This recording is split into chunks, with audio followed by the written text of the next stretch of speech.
বাস্তবায়নকারী, as a lawmaker, as a reformer of the society, সমাজের সংস্কার হিসেবে আমরা তার বাল্যকালের যে হিলফুল ফুজুল সম্পর্কে সবাই জানি, এটা কিন্তু তার বাল্যকালের রিফরমেশন অফ দ্য সোসাইটি।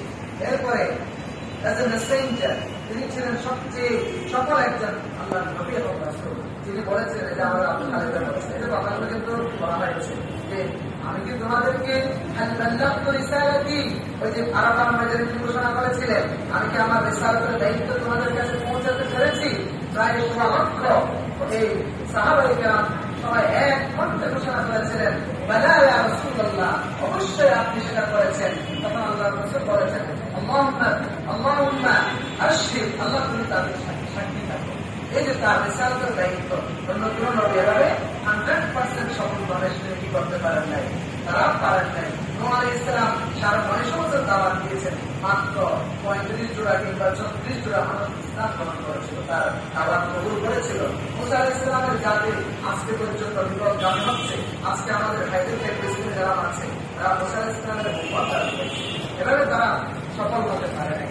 এরপর হচ্ছে as a commander of the war, অর্থাৎ যুদ্ধের একজন সেনাপতি হিসেবে তিনি সফল সেনাপতি ছিলেন, যার প্রায় 27টি তার জীবনে গাজওয়া ছিল, যার যুদ্ধের আহত বা নিহতের সংখ্যা সর্বমোট মুসলমান ও মুসলমান, শত্রু এবং নিজের মিত্র উভয় পক্ষ থেকে 1000 ক্রস করেন। ইসলাম এত বড় কমান্ডার ছিলেন যে আমরা আমাদের মুক্তিযুদ্ধ নিয়ে যুদ্ধের অনেকগুলো কথা আছে, কিন্তু সংখ্যাটা তো 1 লাখের উপরে 30 লাখ বলি 3 লাখ বলি, যাই হোক আমি সেদিকে যাচ্ছি না, কিন্তু সংখ্যাটা তো লাখের উপরে একটা যুদ্ধ। অথচ আল্লাহর হাবিব সাল্লাল্লাহু আলাইহি সাল্লাম তার 13 বছরে প্রায় 27টি গজওয়াতে যুদ্ধে মাত্র 1000-এর কম, প্রায় 995 সংখ্যা।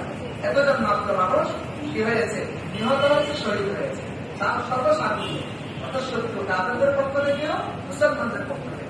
তাহলে as a commander is a successful commander. এ হচ্ছে সুপারম্যান অফ দ্য ওয়ার্ল্ড, আমার নবী মুহাম্মদ সাল্লাল্লাহু আলাইহি ওয়াসাল্লাম। তো যাই হোক, আমি যদি আসলে কথাগুলো ব্যাখ্যা করতে পারতাম, আমাদের শিক্ষার্থীদের জন্য আরো উপকার হতো। তো আল্লাহ তাআলা আমাদেরকে আল্লাহর হাবিব সাল্লাল্লাহু আলাইহি ওয়াসাল্লামের জীবনীকে পড়ে মেনে তার আদর্শকে গ্রহণ করে আমরাও যেন একজন সফল একজন সুপারম্যানের মতো হতে পারি, আল্লাহ তাআলা সেই তৌফিক আমাদেরকে দান করুন। আমিন। আমরা তাহলে শেষের দিকে চলে আসছি। أعوذ بالله من الشيطان الرجيم. بسم الله الرحمن الرحيم. إن الله وملائكته يصلون